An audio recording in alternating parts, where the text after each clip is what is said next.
Hi, welcome back to my channel. இன்னைக்கு கோயில் style சூப்பரான சக்கரை பொங்கல் எப்படி செய்கிறதுன்னு பார்க்கலாமா? ரொம்ப ரொம்ப ஈஸி தான். 1 கப் அரிசி பச்சரிசி எடுத்துக்கோங்க, 1/4 கப் பாசிப்பருப்பு எடுத்துக்கோங்க. ரெண்டுத்தையும் நெய்யில் சும்மா ஒரு 1/4 டீஸ்பூன் போட்டு நல்லா வறுத்துக்கோங்க. இப்போது தண்ணி எவ்வளோன்னு சொல்கிறேன். 1 கப்புக்கு 3 கப் தண்ணி ஊற்றிக்கிட்டு நம்ம வறுத்த அரிசி பருப்பையும் சேர்த்துட்டு ஒரு 1/4 டீஸ்பூன் சால்ட் ஆட் பண்ணி ஒரு 1/2 ஸ்பூன் நெய் ஆட் பண்ணிக்கோங்க. ஆட் பண்ணிவிட்டு லிட்டு போட்டு மூடிட்டு ப்ரெஷர் போட்டு ஒரு 5 இல்லைன்னா 6 விசில் கொடுத்து நல்லா குழைய வேக வச்சுக்கோங்க. அதே மாதிரி ரொம்ப அவசரப்பட்டு டக்குன்னு இந்த வெயிட்டை எடுத்துகிட்டு ப்ரெஷரை ரிலீஸ் பண்ணாமல் அதுவாகவே கூல் டவுன் ஆகிற வரைக்கும் வெயிட் பண்ணி ஓப்பன் பண்ணிக்கோங்க. இப்போ வெல்லம் நம்ம கரைக்க போகிறோம்.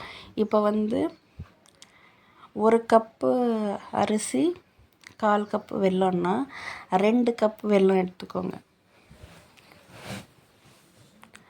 2 கப் வெல்லத்தை நல்லா நசுக்கிட்டு ஒரு 1/4 டம்ளர் தண்ணி ஊற்றி நல்லா கரையிற அளவுக்கு நல்லா நல்லா கிண்டி விட்டு கரைய வச்சுக்கோங்க.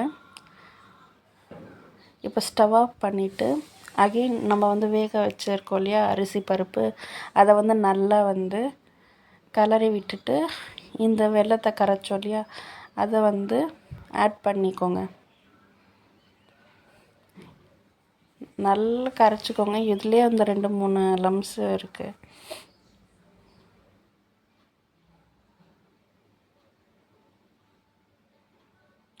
நல்லா மிக்ஸ் பண்ணணும்.